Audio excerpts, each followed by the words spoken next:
It's Thursday, January 18th. I'm Matt Harmon. Welcome to the Yahoo Fantasy Football Show. It is a hell of a day to talk ball. Talking ball on, what some people say, what I might posit is the best football weekend of the year, at least from an NFL standpoint. And joining me to do just that is Dalton Del Don. Dalton, Divisional Round, baby. This is where we see the cream of the crop in terms of the NFL get together and battle it out. What's up, Harmon? I just tweeted out my favorite TV shows from 2023, so check that out. Ooh. If you're into that sort of thing. A wide range of different genres there. And also, man, I'm fired up for Saturday night, specifically my Niners facing a surging Packers team. That is a dangerous 7 seed. So, looking forward to Wildcard Weekend. I'm with you. This is, other than week 1, the NFL season, when all hope remains, this is like the best football weekend of the year. We can hope it's more competitive than the wild card round. So you got, I see, Succession is your number one show. Okay, yeah, cool. Everybody does that. That's fine. Fargo, number 2 for you. Great season of Fargo. I also love this crazy show called The Curse, and I was close to putting that number 2, but that is not quite as accessible to most people, and I'm aware that I'm a bit weird there. And The Bear won the Emmys, a ton of awards there. Also have it on there, but really some off the wall shows there that you may not know. Not just the obvious ones, but a lot of comedies down there. Don't go off exactly my ranking. More so if it's included on the list, because I watch way too much TV. A lot of background shows, given our job working from home. I feel The Bear. Colin wants The Bear's on there. Yeah. That's 4 there. Yeah. The Bear is number 4. Okay, that's good. Yeah, I will tell you. I don't think I've said this on the show. Everybody loves The Bear. I like The Bear. I do find it a stressful show to watch. I have only seen season 1 because Dalton. When we moved into this new house, which was right when we started watching it, the old owners of the house sold us their old TV that was already mounted up above the fireplace. I was like, perfect. Yeah, I'll take it. Love it. I don't want to be, mounting a damn TV up there anyways. Whatever. Bought the TV. It's called, one of those things called The Frame or whatever. So like, we don't need the details of it. Anyways. So we had watched season 1 at my mom's condo where we were staying. And it's one of those TVs that you just talk into the remote and it takes you to, where you are. So I go, not me, my wife says to the remote, play The Bear season 2 on Hulu. It plays the last episode of season 2. So we're watching the season finale of season 2. And we're both like, who is this? Christy, one of the characters, right? I'm like, who the hell is this? And like, why is she important? Because it kind of makes sense, right? Because you like, they're opening the restaurant and I'm like, man, they really just skipped the whole like grinding to open the restaurant. And ever since we realized, like, we just watched the entire season 2 finale without seeing the entire season 2, we have not. And my wife's kind of pushed for us to go back to it. I personally cannot get there. I'll watch it at some point, but it's kind of killed the whole thing for me.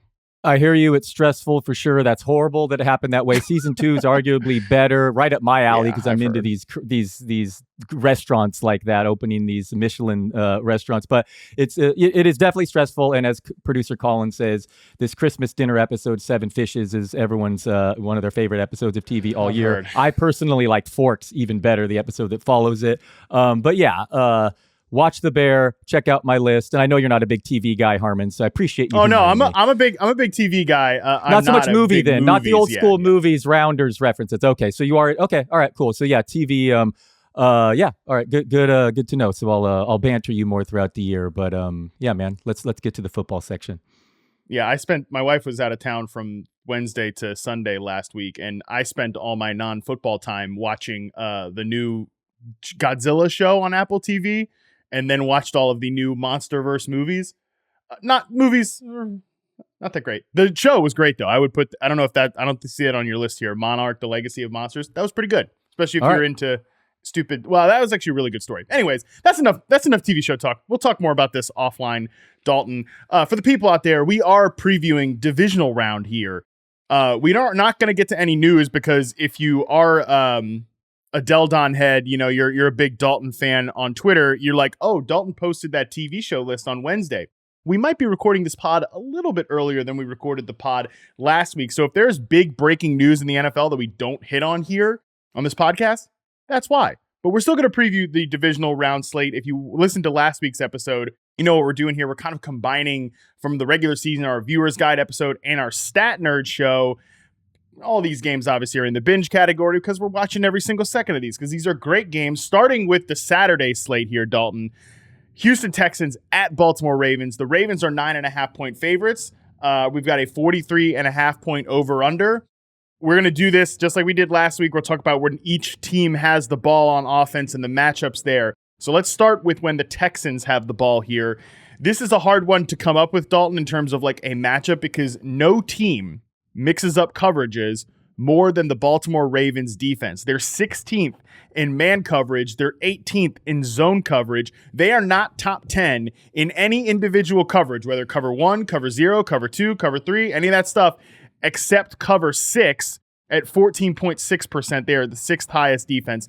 This is, I don't want to go too deep into this scheme stuff, but because of you're playing a little quarter, half stuff, you're able to sort of bracket a boundary receiver, which Dalton, in theory, would help them take away Nico Collins. I'm not so sure that's going to happen here. For what it's worth, CJ Stroud has the 5th highest passer rating among relevant quarterbacks versus cover 6. Nico Collins averages a team-high 3.9 yards per route run, 18.2 yards per target, with a 13.98 out of course, 5.6 yards after catch per reception. A lot of this, Dalton, is because he's that X receiver, but he's not really running a perimeter X receiver route tree. He's running a lot of those big overs, digs, in breakers that we've seen him dominate on. So I thought that was a fascinating matchup again because like it's kind of Nico's the only game in town here for the Texans passing game. Do you think that Stroud and Nico have any chance to get over on this Ravens elite, capital E elite pass defense? Yeah, so Stroud might be the single most valuable player in football right now, probably is, given his contract and age. He'll enter next year as a top 5 fantasy QB or borderline. I mean, the quarterback position is so ridiculously loaded. If you go to rank them next year, it's almost like, how do you not play Superflex? It's crazy. But Stroud or Mahomes next year in fantasy, who would you take if you have to pick right now? I think I'd pick Stroud. I think I'd pick Stroud right now. Yeah, I ranked him higher as well. Of course, the Chiefs may bring in a receiver or so. But anyway, that said, Stroud, he's a DFS fade this week in our game. His salary's higher than Purdy and Goff. He's just got a tough matchup. The Ravens allowed the second fewest YPA, EPA per pass, and passing touchdowns, leading the league in sacks, ceding just 4.6 yards per play at home. By the way, Stroud is him. He's going to ball no matter the conditions, but his YPA dropped to 7.3 on the road, just 6 touchdowns over 7 games on the road this year. So, and a depleted receiving core, a rested Ravens team coming off a bye. Houston has by far the lowest implied team point total this weekend, just 17.5 points. So this is a tough setup for the Texans, to say the least. But again, Stroud's so good. Nico's so good. Would we be surprised if they keep this competitive? Also, no. So, I mean, yeah, this should be a fun one. Yeah, like I mentioned those stats against cover 6 for CJ Stroud and Nico Collins. It's worth noting it's an extremely small sample size. Like I said, the Ravens are only playing it on 14.6% of their defensive snaps. And not to mention, only, I believe, 9 of the 43 routes that Nico Collins has run against cover 6 has come since Tank Dell was injured. And when you think about, at least my opinion, like Ben Johnson, I've said this before, has the best, right up there with Shanahan and the best like route combinations in the league in terms of getting guys open and, you know, quote, scheming players open. I do think Bobby Slowick, who obviously comes from the Shanahan tree, has done a great job of that in Houston, but that has been like best expressed when Tank Dell is also on the field. And now you're not even gonna have Noah Brown in this game. Like, I think John Mechie, who will maybe talk about John Mechie very, very later in the show when we get to props. John Mechie's going to have to play a lot. He did have a pretty nice game, had a couple really nice catches, which is nice to see for a guy who has not played a lot of football. He was recovering, obviously, last year from leukemia or battling leukemia last year. So he's still getting ramped up as a player. But like, he's going to have to play a lot because Tank Dell has been gone for a long time. Noah Brown is out. Like, this is a very depleted Texans receiver core. Yeah, Noah Brown. I drafted him in a playoff pool. That was a quick one. Already on That the sucks. IR. Yeah, that one didn't help. But stacking the Houston has ended up helping in that pool. But Nico Collins is so good, and his splits without Tank Dell, he's just going to be relied on here. And Houston's going to have to throw the football here as near double digit underdogs against an awesome Baltimore Ravens offense. So can't wait to see Stroud forced in passing situations. Slowick was good, better throwing the ball on early downs, as everyone criticizes him for. And just Stroud is just he's a special player to watch right now. I know you've gushed about him, and I'm just with you. He's so good. And I wouldn't, if all the stats I just put against him there, and I said fade him in DFS. Would anyone be shocked if he went into Baltimore and played another great game? I mean, their defensive line, I worried about them being so banged up last week. Are they even listed on the injury report this week? And they played well. So we got the two corners I talk about. So I would love if Houston, very selfishly, actually, the one future I have remaining is 25-1 to win the AFC. I pretty much ripped it apart with the injuries, and they still have a long way to go. But I'm going to be fired up following this game on the way to the Niner game. I think it's going to be really exciting. I can definitely see this kind of getting away from Houston a little bit, just because, I mean, Baltimore is so good and they are rested. They're getting potentially some reinforcements on the offensive side, which we'll talk about here in just a second. Like, I know that the Ravens have said, like, they've acknowledged a little bit that they're nervous about 2019, right? When it was a very similar year where they ran through the AFC. They were the number one seed. Lamar won the MVP, and they go in and they lose in the divisional round to the Tennessee Titans, Mike Vrabel's Tennessee Titans at that point. And that was tough. And this is sort of a plucky upstart underdog team from the AFC. But to me, a lot of it's going to come down to the offensive line. Like, Laramie Tunsil pitched something close to like a shutout from an offensive tackle perspective against Myles Garrett, who's banged up right now. Like, he's not playing at 100%. He only had one sack, I think, in the last month of the season or something like that. But Laramie Tunsil was awesome in pass protection. That offensive line generally was awesome in pass protection against the Cleveland Browns. Can they do that again against the team in Baltimore that leads the NFL in sacks, which has gotten like a hell of a year from like Jadeveon Clowney and Justin Madubuike and like all these guys up front? Can they do that 2 weeks in a row? I think that is probably going to be from a Houston offense perspective.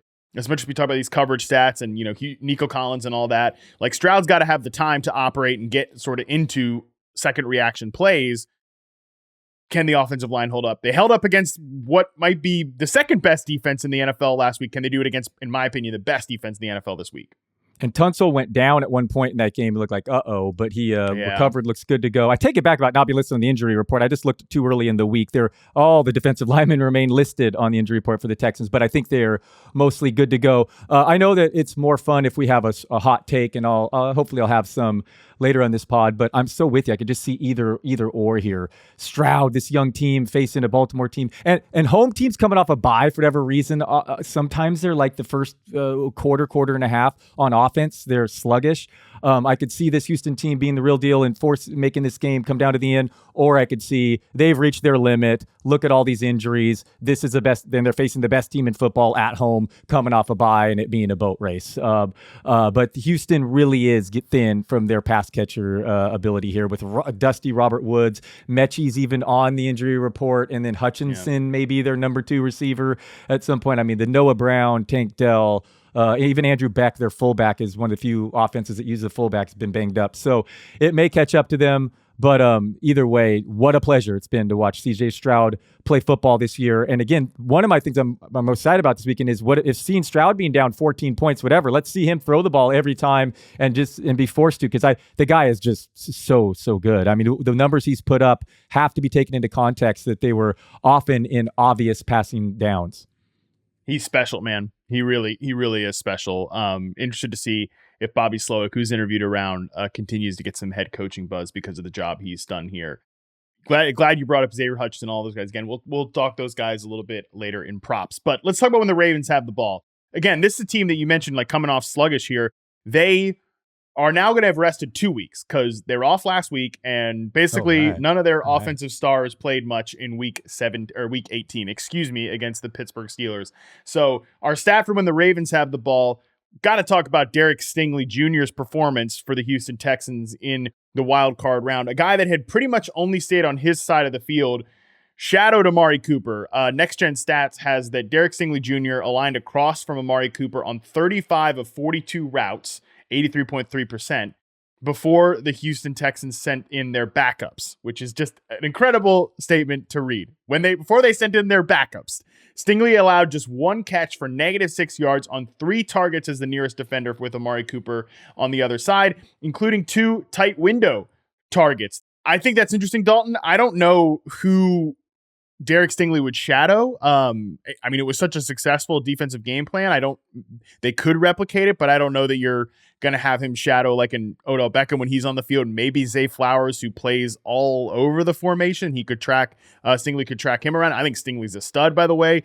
Also worth noting, if we're thinking that Stingley can take somebody away, these wide receivers might get a little shut down. The Texans have allowed the most catches to tight ends in the NFL in the regular season, tied with the Bengals. Second most targets allowed, 5th most yards allowed, which is critical, Dalton, because Mark Andrews might play in this game. We don't know that as of the time we're taping this, but either way, Isaiah Likely also looked awesome to end the season. So these tight ends might be a pretty big part of the passing game here for the Baltimore offense.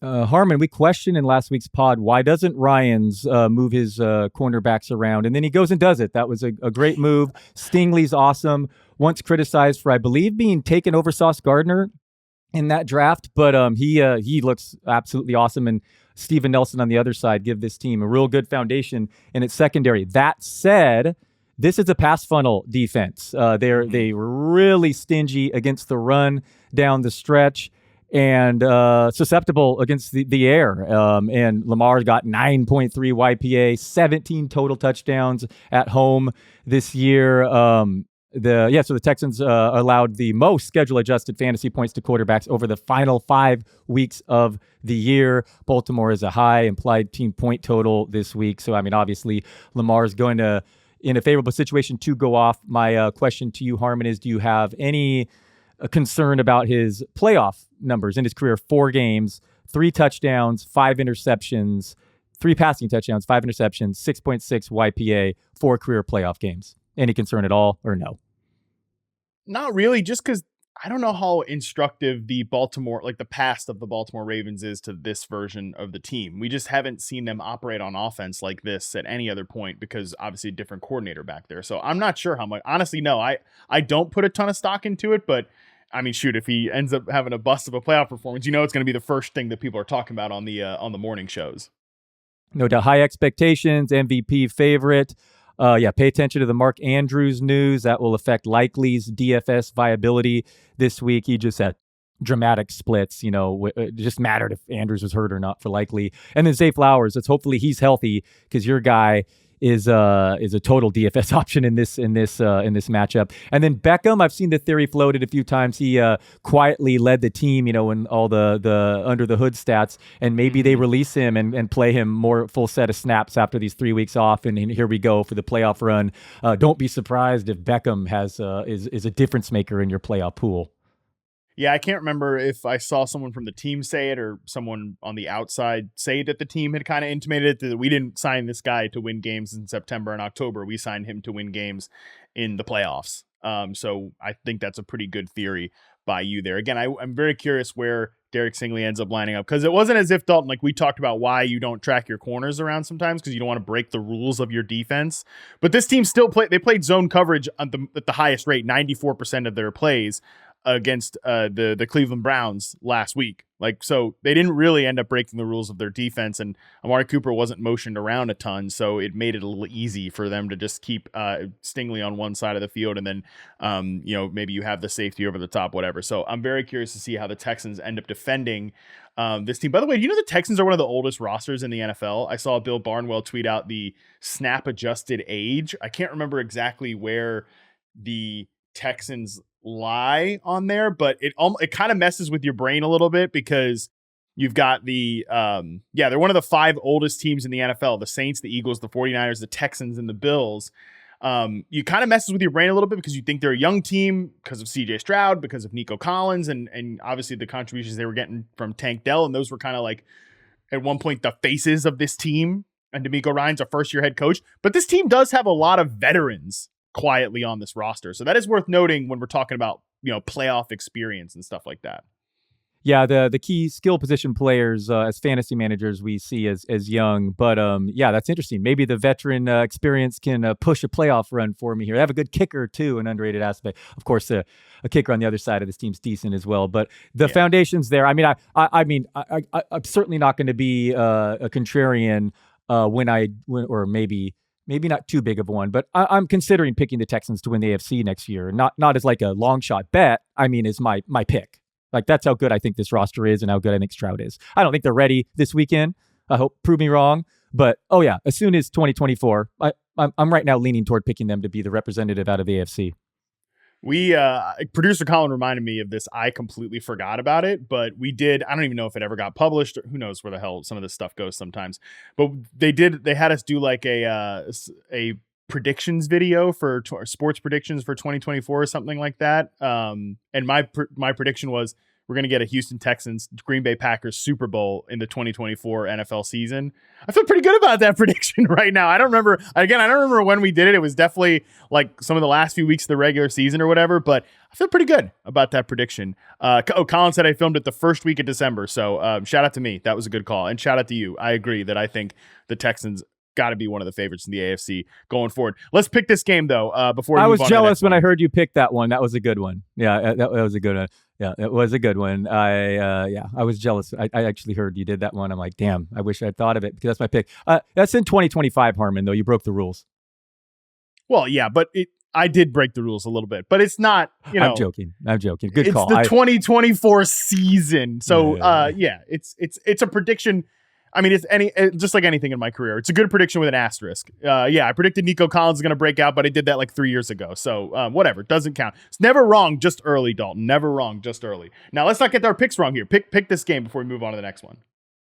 I took the points. 9.5's a lot. The Texans, again, this is when I would stay away. I could also see you teasing down for the Ravens. This is not one I feel strong about, but I took the points. I'm going to go the same way here. I'm going to take the Texans plus 9.5, which is where it's at right now. I mean, I think the Ravens win, but I don't think it's going to be that big of a deficit here. 9.5 is a lot of points. All right, let's move on to the next one here. Green Bay Packers at San Francisco 49ers. This is also 49ers minus 9.5. It's a 50-point over-under. Talk about the snap-adjusted age and Bill Barnwell. That stat over there. The Green Bay Packers are easily one of the five. They're the youngest team in the NFL. It's absolutely outrageous what the Packers are doing right now. I don't know if you saw the video. I reposted it of them coming out of going into the locker room, coming off the field, beating the Dallas Cowboys last week, and they're even talking about youngest team in the NFL. Crazy.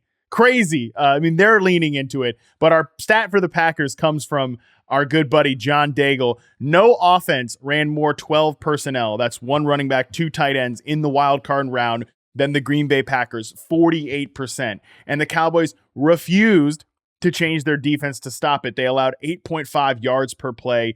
Daigle says it's another reason Dan Quinn isn't ready for a second head coaching term. The more I think about it, the more I agree with him.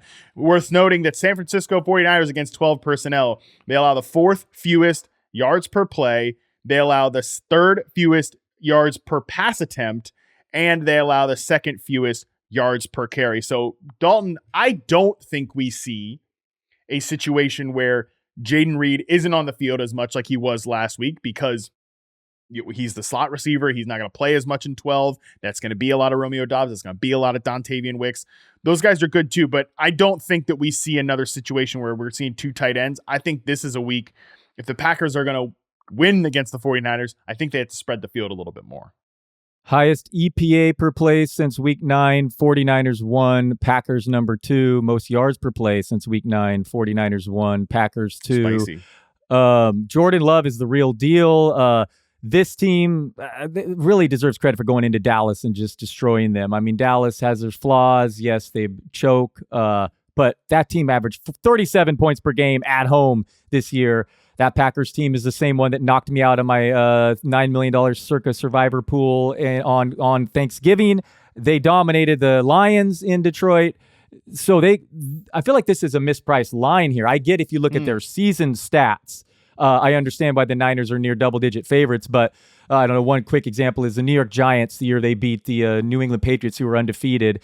That the line to that Super Bowl was still, wasn't it like 14.5 or something? But that team in the postseason was a very different team that played during the regular season, and I feel like this is similar with the Packers team that remains, beatable on defense, but with one of the best young quarterbacks in the league just balling. From fantasy terms, by the way, Love was like second in air yards this year and second in end zone targets. And he runs a little. So he has all these young receivers that are only going to get better and healthier. So it's like to the moon moving forward. He is just, it's a very bright future there in Green Bay. Let's hope it ends Saturday night as a Niner fan. But man, this team could knock me out of Survivor and my favorite Niner team here Saturday night. It's one I'm not overlooking. It's a team I'm not overlooking. I know people have said the Niners ran hot because the odds improved the Cowboys, Eagles getting knocked out. But boy, I'd argue this is a pretty dangerous first round opponent, number 7 seed. I know I'd much rather face the Bucs or the Eagles. Yep, I definitely agree with you on that. I'd much rather face those two teams. Man, the Packers are good. They're good because everything you want from an offensive standpoint, they have right now. They have a top 5 play caller in the league in Matt LaFleur. Can't say I was so disappointed, by the way, that talked about it on the recap pod with Scott. I tweeted about it that like we've got to come out of this game talking about Matt LaFleur and what a good coaching job, and obviously Jordan Love. Like we got to talk about these guys and what an unbelievable season from a coaching, from a front office, from a development, just everything the Packers done. We got to come out of this game with them upsetting the Cowboys. We got to come out talking more about that. A bunch of people on Twitter are like, nah, what we're going to do is we are going to be talking about the Dallas Cowboys all week and how they choked and all that stuff. And damn it, they were right. Like we are still not talking enough about how good Matt LaFleur is at his job. I mean, he might get waxed against 49ers. They've definitely had the Packers number at times in the postseason, especially. But this is a different group, man. Like, this is a totally different group. And, like, not to go all narrative street here, Dalton, but you got to imagine that this team just has, I don't even think you imagine, I think you watch them and it's true. This team has way better vibes right now than they did with Aaron Rodgers. I know you're generally pro Rodgers, but you have to admit that having the whole, like, will he, won't he, the Aaron Rodgers, like, passive-aggressive nonsense, plus, like, how many he would have definitely iced out these young receivers a long time ago. Like, this team just vibes better. It rocks better with all these young guys and Jordan Love right now than it ever did with Aaron Rodgers. So I don't know how instructive those past matchups are between Matt LaFleur and Kyle Shanahan, because this is just a different team.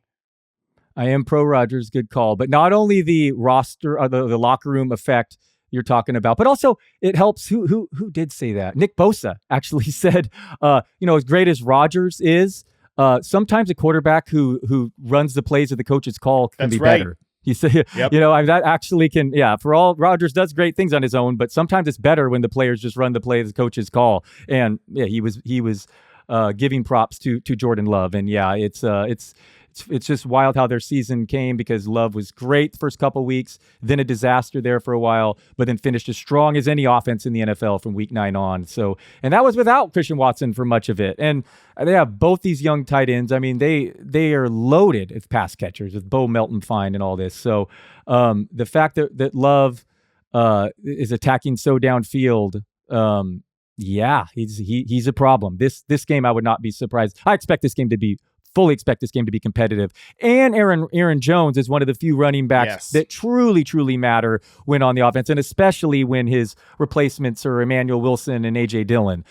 So the guys ran for 100 yards, I believe, 4 straight games. He's an added weapon as a receiver too. So this is an offense that absolutely should not be taken lightly. It's tough to defend. Yeah, I was going to just transition to finishing on Aaron Jones for when the Packers have the ball, because, like I said, they have everything that you want the Packers do as an offense. They have a top 5 play caller. They have a top 10 quarterback, in my opinion. Jordan Love is at least a top 10 quarterback right now. They have layers and layers and layers of dangerous pass catchers that they can throw at you. And they have a darn good offensive line of just like underrated, unheralded dudes that they've drafted and developed. And that team was, I mean, look, Dallas is soft up front. There's no question about that. They're pathetic from a run defense standpoint, but it's true. Sorry, Colin. It's true. They're pathetic as a run defense. They're soft up front, but they were blowing guys off the ball from a run defense or from a run blocking standpoint there in Green Bay. And if you can get over on this 49ers defense, which is very, very good. It's a good defense. They're a little bit susceptible to some perimeter outside passes, but really where they're most weak is from a run defense perspective. Overall, the 49ers are 10th in defensive EPA per play allowed. They're 15th in success rate, but they're 26th in rushing EPA allowed, and they are 24th in rushing success rate allowed. So I see this, I'm with you, as another big Aaron Jones day. And, the Niners have so many stars on their roster. You'd have to go through 6-7 names before you get to Mooney Ward, but he's actually a very, very good cornerback who can shadow opponents. Started doing it halfway through this season, but there's no real option here to take away in the Green Bay offense. They have so many. I mean, Dobbs suddenly was good last week. So I don't think that there's no way to negate there. There's no advantage there. And Love is just so hot. So this should be fun and a lot of points hopefully being scored. I'm typically worry more about wind, but it's going to rain possibly in this game. Hopefully it's went from 1 inch through the game to half an inch. Now the latest showed just 1/10 of an inch. So for my sake, hopefully it doesn't rain too much, and for the viewers' sake and offenses, because this one could be really high scoring. It has the highest over under of the week for a reason. All right, let's talk about when the 49ers have the ball. This is a tough nut to crack here, and hang with me for a second because I'm going to throw a lot of stats at you right now, but just hang me with it. Hang with me through this, listeners. Again, tough nut to crack here because I feel like this Packers defense is easily the weakest unit of the four that will take the field in this game, despite what happened in Dallas last week. So in the first half of their wild card win over the Cowboys, the Packers played cover 4 in the first half at a whopping 40% of their plays, and they were in too high defense on 72% of their plays. This is notable because it's not what they did in the regular season. In the regular season, they played single high at the 5th highest rate, and they played cover 3 at the 4th highest rate. Again, so I think this is interesting, and my opinion, my thought on this, my theory on this, Dalton, is that the Packers and Joe Barry, shout out to Joe Barry for, I think, putting together a pretty good game plan. He's under fire a lot. He's not a very good defensive coordinator generally, but I think he put together a good game plan against Dallas. I think the Packers were inviting the Cowboys to run, like they're showing them these light boxes. Just 4 of Tony Pollard's 15 carries came with 7+ defenders in the box, one of which was a goal line carry, so generally that's going to be more congested. And for what it's worth, he actually averaged 4.8 yards per carry on those plays, but still it set the offense up for a lot of 3rd, 2nd and longs, stuff like that, because McCarthy is like, oh, light box, let's run into a light box, even though we're a terrible rushing team and we're a great first down pass team. So another knife twist for the Dallas Cowboys fans out there. They were outcoached by freaking Joe Barry in this one. So if we're assuming that the Packers, because I don't think they can run that game plan against the 49ers, right? Because you invite the 49ers to run on them, they're going to run the shit out of the ball and they're going to barrel you over. So provided they go back to their usual plan of attack here on defense, I'm just listing out yards per route run when the 49ers face single high defenses during the year. Brandon Ayuk, 3.71. George Kittle, 2.79. Deebo Samuel, 1.83. CMC, 1.08. When they faced cover 3 this year, that goes Brandon Ayuk, what a baller, 3.54. George Kittle, 2.73. Deebo Samuel, 2.23. And CMC, 0.66. So I know I threw a lot at you right there, Dalton, and everybody listening. I hope that all made sense. My point here is that I think what happened last week from a Packers defensive perspective is not instructive for this week. I think we see them probably go back to what they usually do from a defensive standpoint, which benefits obviously the run game, but definitely Brandon Ayuk and George Kittle in the pass game. Did Dak Prescott have the quietest / worst 400-yard, 3 TD postseason game ever last week? But Packers defense does feel like a unit capable of playing better than their season-long stats suggest.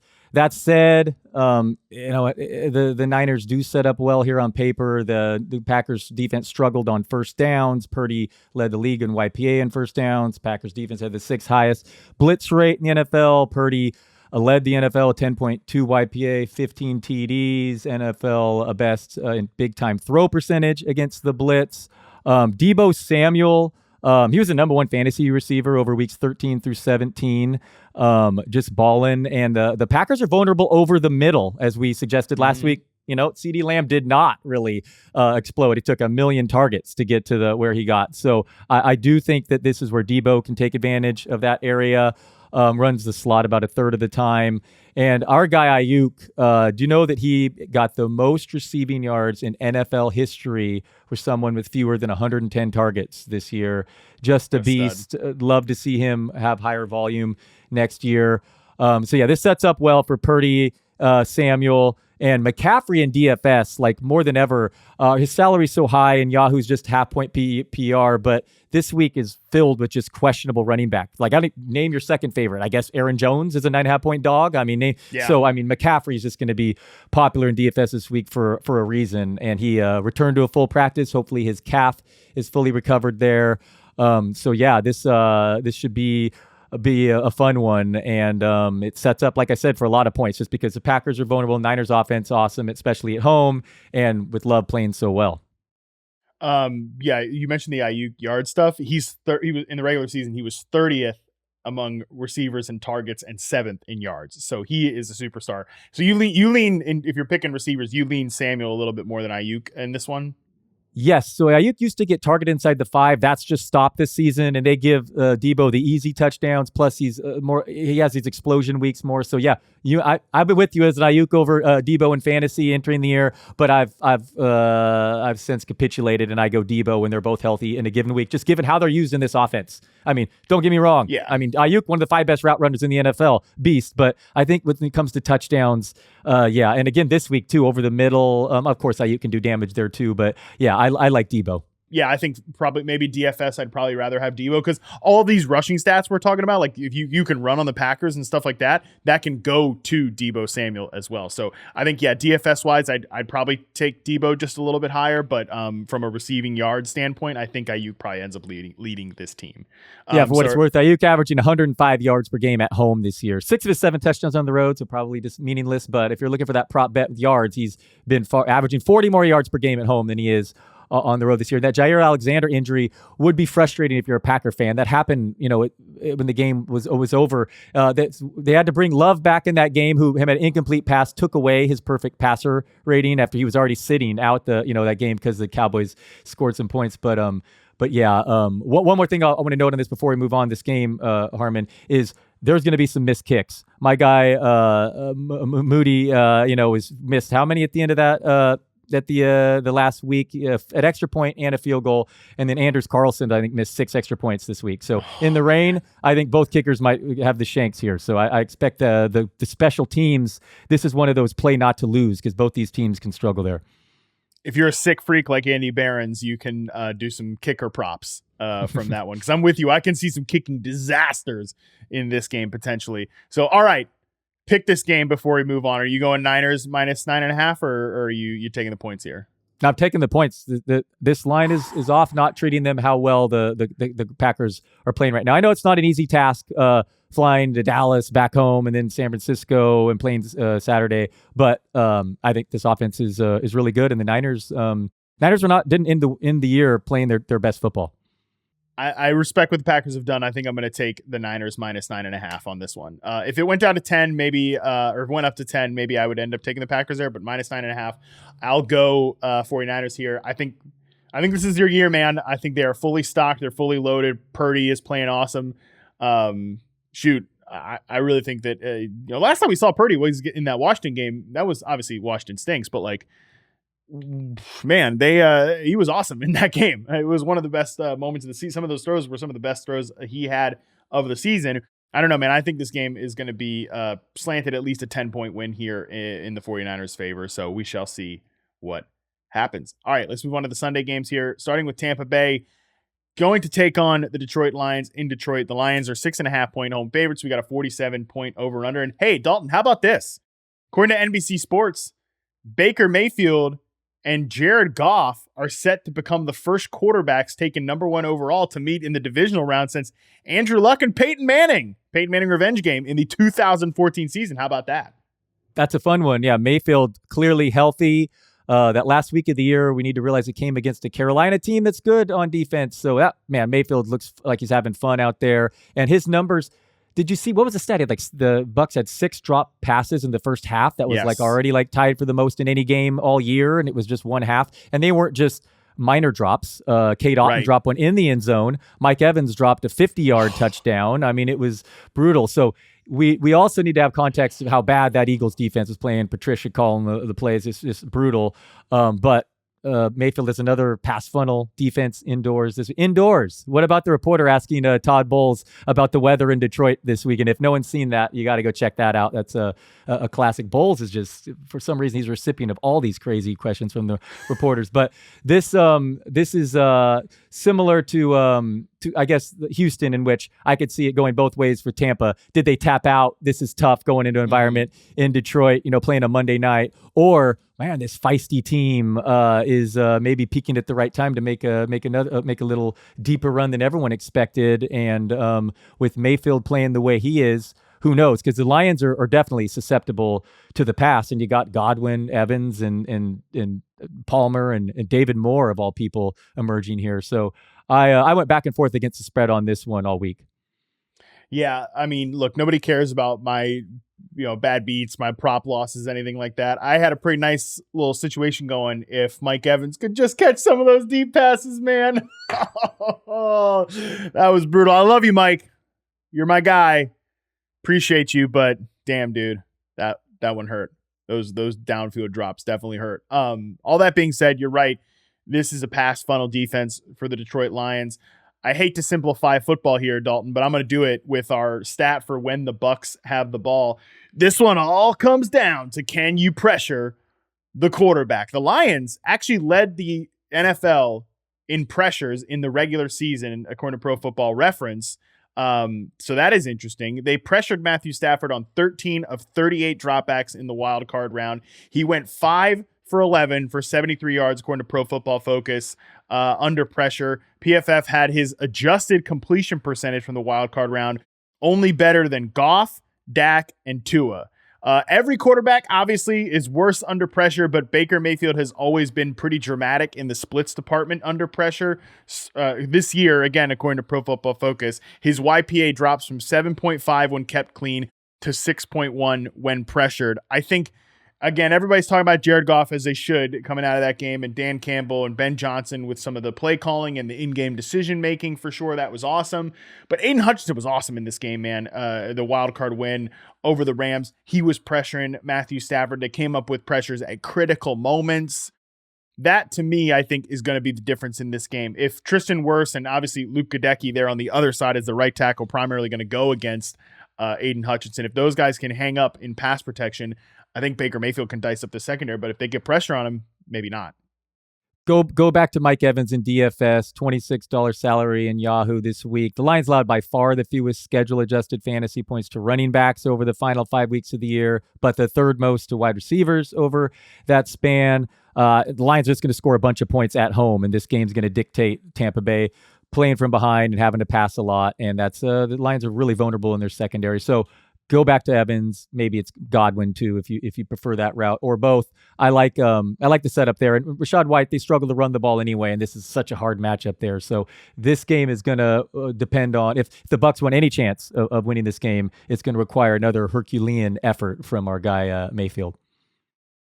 Producer Colin notes that if the Lions win, they'll reach the NFC Championship for the first time since the 1991 season. Going to end the longest drought, championship weekend drought. That's pretty impressive. Washington, who they played in that 91 title game, which one of us on the show may or may not have been alive for, will now sit alone with the longest drought. Dallas is second for the 1995 season there. So, well, hard not to root for him, man. Hard not to root for him. Cool, Jared Goff beating his old team that would discarded him. Campbell's, possible not to like. I mean, yeah, it's and they're not just this gritty team. they're the team that is the most aggressive going for it on fourth down too. I mean, it's what's not to like about this Lions squad. Yeah, they're it's cool. They get another home game because they lost it because of the Dallas bad call, and then now Dallas losing now suddenly. Not only did the Lions get their first home game and a playoff win, but a home game in the divisional round. The tickets aren't cheap. I'm hearing. Yeah, it's like over $1,100 or around $1,100 in terms of ticket prices. So good luck if you still want to go to that game. I should correct myself. I was alive for the 1991 football season, just not the playoff / Super Bowl that occurred in 1991 because of when I was born. So anyways, correct myself on that. Just one last note of the Bucs before we move to the Lions here when they have the ball. Much like we saw Bobby Slowick come out against the Cleveland Browns and ditch the run pass BS, we're going to have to see Dave Canales do that as well. And because the Bucs have quietly been rather run pass this year, they've been very staunch, stubborn perhaps with the first down runs, especially when you have an inefficient run game. You got to ditch that in this matchup, Dave. I love the way that Dave Canales has operated with his quarterbacks the last couple of years. I generally think that he's got some good ideas from a pass game standpoint, but don't be slamming Rachaad White into the line here when you've got the 4th ranked run defense in rushing EPA and the Lions are 8th in rushing success rate allowed. Drop back on first down, throw the hell out of the ball. That's what we've got to see if the Bucs are going to hang in this game. Let's talk about when the Lions have the balls here, Dalton. The Bucs blitzed Jalen Hurts on 64% of his dropbacks last week. They actually sent extra rushers on 14 dropbacks with like 2+ rushers, which is absolutely absurd. Jared Goff completed 10 of 19 passes for 171 yards and 2 touchdowns when the Bucs blitzed him in their Week 6 matchup. Goff actually led the NFL in passing yards against the blitz this year. He struggles more when it's a single blitzer, actually, weirdly enough, per fantasy points data. 76.9 passer rating when it's just a single blitzer. When it's 2 additional blitzers, 91.2. He does have some answers there. And for what it's worth, Sam Laporta, who definitely was not healthy last week, even though he scored a touchdown against poor Michael Hoyt, who was in hell anytime he had to drop back in coverage in that game, he actually leads the team in targets with 32 and 17 catches when Goff is under pressure.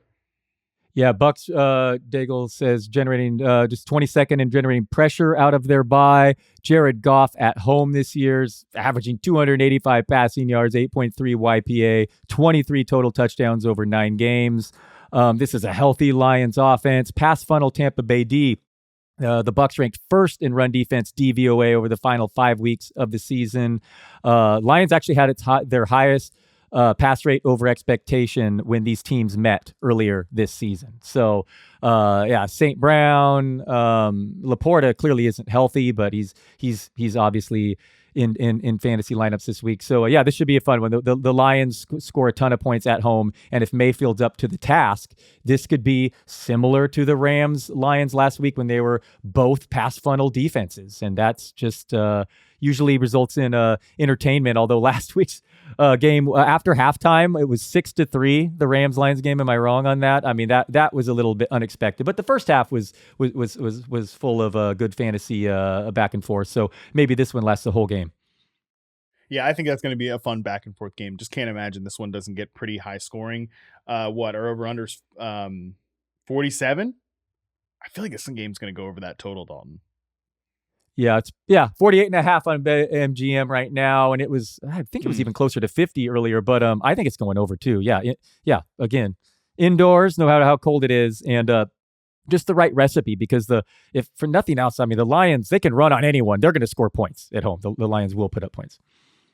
I went back and forth. I'm laying the wood. I'm actually going with Campbell here. I think this is again not one I feel strongly about. The next one I do, but I switched when I sent in my stat picks on this one. Never usually a good idea, but given and I went to Detroit laying the points.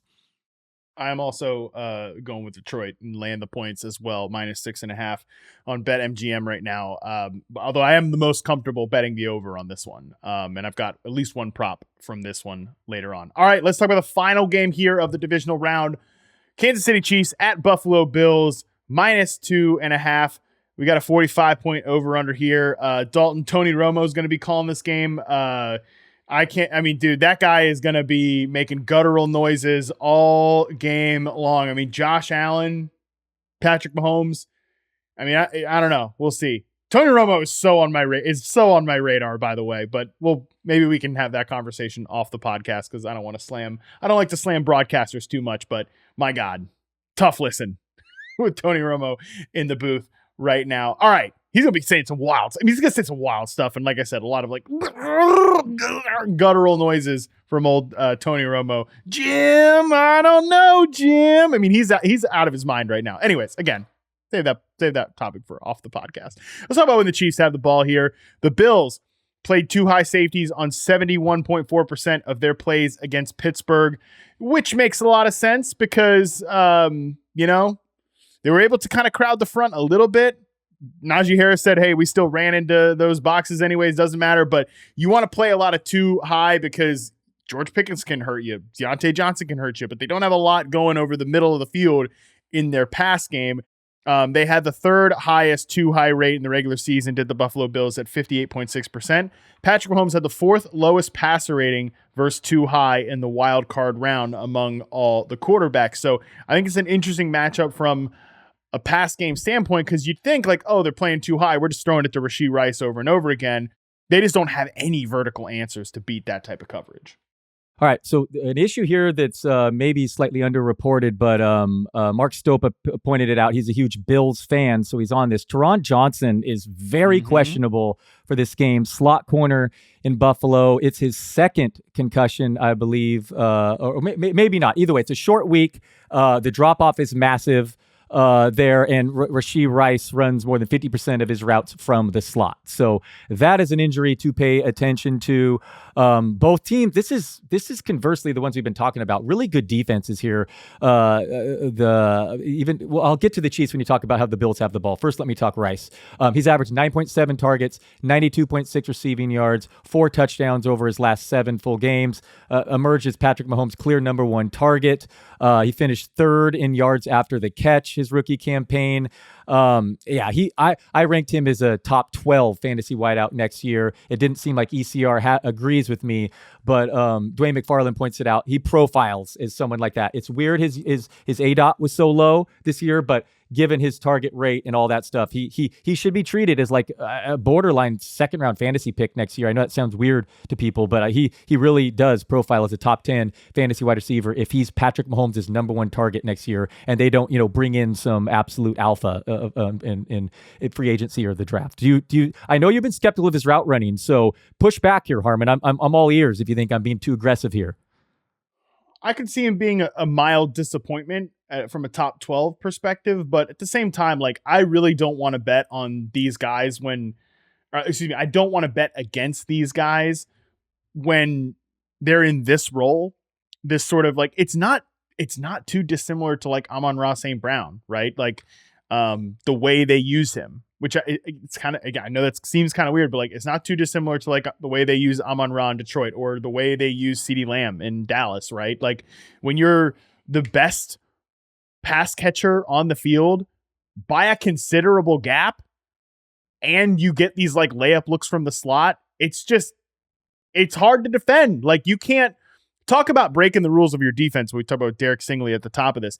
You are going to break that is where, okay, you can move guys around and you can shadow and you can, hard double, you can one double, you can bracket guys, even if they're in motion when they're perimeter receivers. Motion makes it tough, but if they're moving side to side, like not literally pre-snap, but like if they play on the left, they play on the right, they play X, they play flanker, you can take those guys away. It's really, really difficult to do that when the guy is playing 50, 60% of his snaps in the slot, which is what I think Rashee Rice will probably stay. I do think it's sort of a double-edged sword, though, Dalton, if we're thinking about, one, the offense, desperately, like not even needs, they must have. It requires them, they are required to have some sort of vertical X receiver presence in this offense next year. Like, it's just non-negotiable. That player is going to do 2 things, though. One, they can clear out coverages, which would just make Rashee Rice's life even easier. At the same time, they are going to probably take some targets away from Rashee Rice. So it's a little bit of a double-edged sword there. But I think by and large, you're just so insulated when you're this player in this role that I don't want to bet. I don't want to bet against this player in this role. So I'm not going to argue strongly with you, even if I could see like if they bring in a high end target earner from the outside, and Kelsey's back, maybe he's a slight disappointment if you really get your expectations up. But I was very pro Amon-Ra St. Brown after his rookie year, and I kind of think this is a pretty similar circumstance. Okay, pick one for next year if you have to right now. Puka Nacua, Rice, or Nico Collins? Jeez. That's hard. Those are hard, right? Now I'll go with Nico Collins. Okay, yeah, this is the Tank Dell problem and the Cooper Kupp problem where Rice doesn't have one as of now. But those are tough. Yeah, but he will. Okay. That's the thing is he's gun there. They have to add some. They have to add Nico somebody. over Puka even. I'm surprised. I like it. All right, okay, you're that in on. I mean, he has Stroud, right? I mean, so Stroud, that's yeah. But Puka has Stafford though. Patrick Mahomes is okay too. Patrick Mahomes is okay too. Yeah, he's pretty okay. I mean, that's a hard question, dude. Okay, well, I'm going to throw in the fourth. If Justin Fields returns, where would you put DJ Moore among those four? Because those are the four I'm having a hard time ranking, assuming Fields returns. Probably put him fourth. Him fourth. Okay. All right. Okay. All right. Those talk about another tough situation, by the way, where they can't, they're not running out like Darnell Mooney and that squad. Okay, that's DJ fair too. Moore, so. Final one. I know he's ranked higher than them, but were you taking AJ Brown over all these? No. No. Okay. All right. Okay. I don't think so either. I don't necessarily.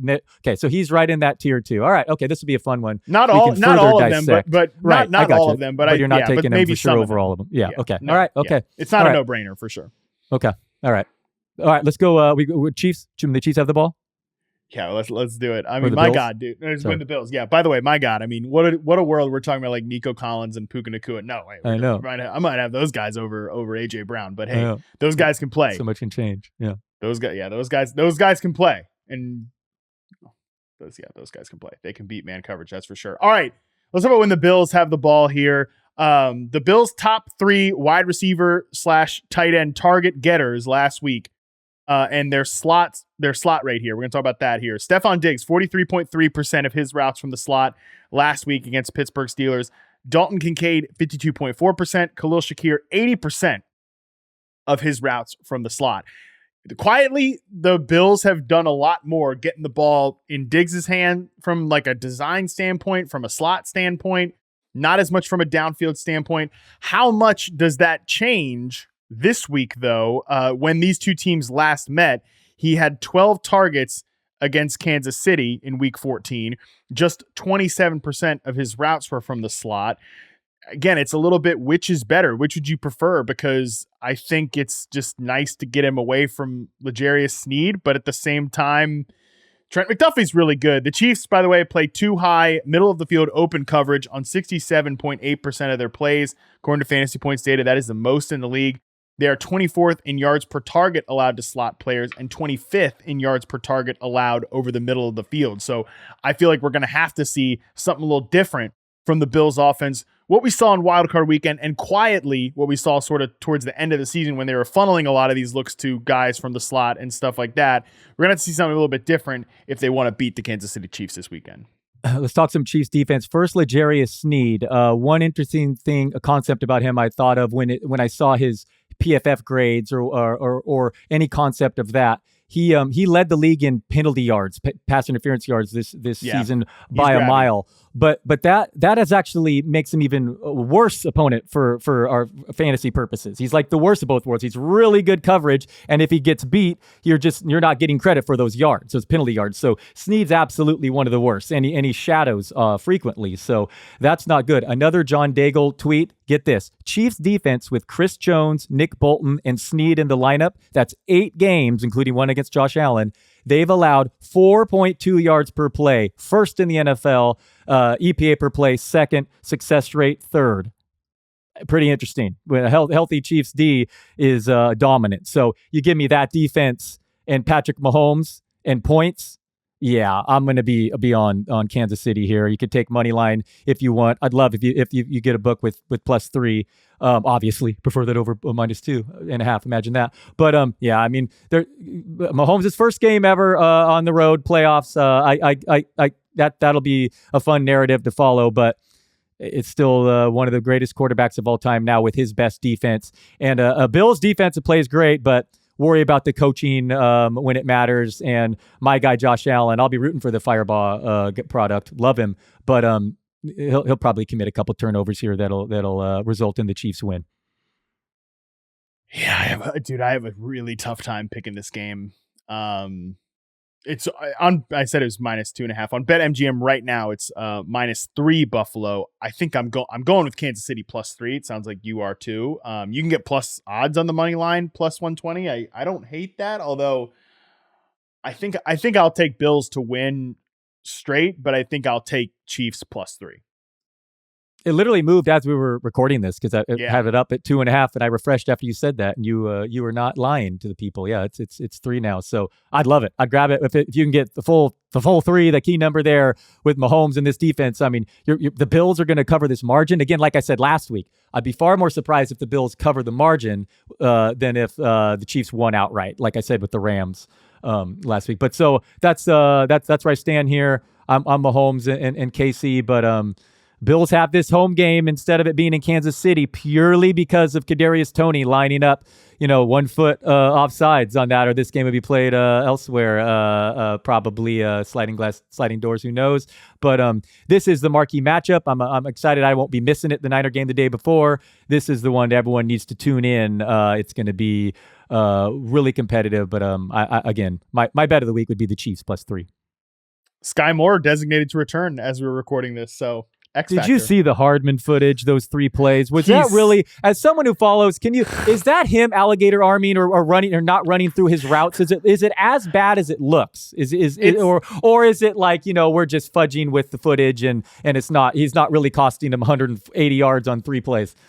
Some of them, that maybe a little bit, like usually when you have like 4 examples, and I'm pretty sure there were like 4 examples of it in this game, 3 or 4 at least. Some of them were not as bad as it looked. Some of them were though. And okay, this is such an old man yells at cloud thing, but like receivers, I don't give a shit if it's obvious that you're getting interfered with. Okay, that's fine.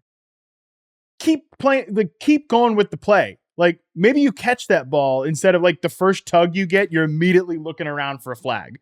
Like, what are we doing here with this younger generation? I mean, that's what I want to know. No, I'm being facetious, but with that part of it, but like, seriously, that does actually annoy me a little bit. And it's not even just young receivers that do it. It is, I mean, not that Mecole Hardman is like, he's a rookie or anything like that. The guy's been in the league, but Mecole Hardman's not good.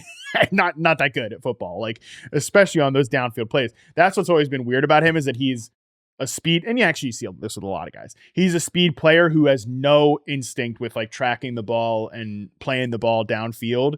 And yeah, that was an instance, a lot of those, in my opinion, where he's getting tugged at. He clearly feels he's interfered with, and he's immediately looking for the flag and not running the route all the way, and like not focusing on tracking the ball. Probably because he knows he's not going to catch it. Like, so he might as well look for the flag. But like, I mean, come on, bro. Like that is an instance where you don't know you're going to get the call.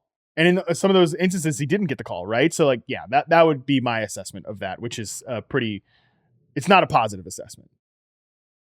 Love Isaiah Pacheco without McKinnon. He's getting the workload of a clear RB1, but not a great matchup here. Like I said, in DFS, this is tricky with running backs after CMC. It's Aaron Jones is playing well, and so is Pacheco, but these are not ideal matchups. All right, so we're both on the Chiefs +3 here. Let's talk about favorite bets, favorite DFS plays. Dalton, you got any that you want to give out this week? Yeah, my favorite is the Chiefs, and if you want to go money line, go with that. I'll throw out another DFS dart. My last week's bargain bin tight end didn't hit. Kraft. Musgrave did see more snaps his second week back, but Cade Otton seems mispriced at the minimum this week in Yahoo. Led Tampa Bay in targets, catches, and receiving yards last week. Could have been even bigger if he didn't drop that touchdown. Mayfield looked healthy. We've talked about this being an extreme pass funnel Lions defense indoors. Bucks aren't going to be able to run. They're going to be throwing a ton, playing from behind against a tough Lions team. So Cade Otton, go ahead and punt your tight end here, or play 2 of them if you want when they're shorter slates. No problem with doubling up tight end, but Cade Otton at 10 looks great in Yahoo DFS this week. Love that. I'll throw out a few props here. None are posted right now, but give me the overs. Give me some overs on John Mechie. Honestly, I don't even care what they're posted at. I think they're going to be pretty small. Again, not posted right now, but he ran the second most routes on the team with 13. We talked about those instances where when the Ravens play cover 6, they're going to be, sort of essentially bracketing, the quarter half stuff. They're going to get a lot of extra coverage on Nico Collins in those instances. Collins has been good against those defensive shells typically this year. However, that other receiver, the other outside receiver, is going to have a lot of room to operate in the flat. So give me some over on John Mechie catches this week, especially if it's anywhere in like the 2 to 3 range. I'd see him catching 4 balls at least in this game against Baltimore. CMC over 88.5 rushing yards. I think the 49ers are going to come out and they're going to run the hell out of the ball, man. So I'll take the over on rushing yards for Christian McCaffrey. I'll also take Sam Laporta over 35.5 receiving yards on BetMGM right now. I mean, Laporta, like I said, is the guy that Goff targets the most when he's pressured. That sort of changed from St. Brown previously. It's been Sam Laporta, even though he's not 100% healthy right now. I mean, 35.5 is a pretty small number for Laporta. So give me the over for him. And those are probably my 3 favorite prop bets of the week right now. Like it, Harmon. Come on. Go CMC, go Niners. Hope you didn't do a sufficient job of jinxing my team. Hope it's a better outcome than last time I went to Levi's Stadium and watched the Ravens ruin my family's Christmas. Good time talking football with you. Wish me, my team, my Niners luck this week. It's boom or bust, Super Bowl or bust for this team. A lot of pressure on Purdy's shoulders. Niners fans expect it would be a disappointment if they don't win the Super Bowl. So naturally, they'll probably get knocked out by a surging Packers team that I'm in no way overlooking. Packers are the real, or love is the real deal, and it should be a good game on Saturday night. Good time talking football with you and humoring me with the TV talk, Harmon. Of course. Last thing, actually, Dalton, and then I'll close this out here. So there's all this talk about, and I've done it on multiple shows this week. How many quarterbacks would you take over CJ Stroud? How many quarterbacks would you take over Jordan Love? I feel like nobody mentions Brock Purdy in these discussions. In your heart of hearts, an honest man, and throw contract out of it. I don't care about their contracts and who's paid and whatever.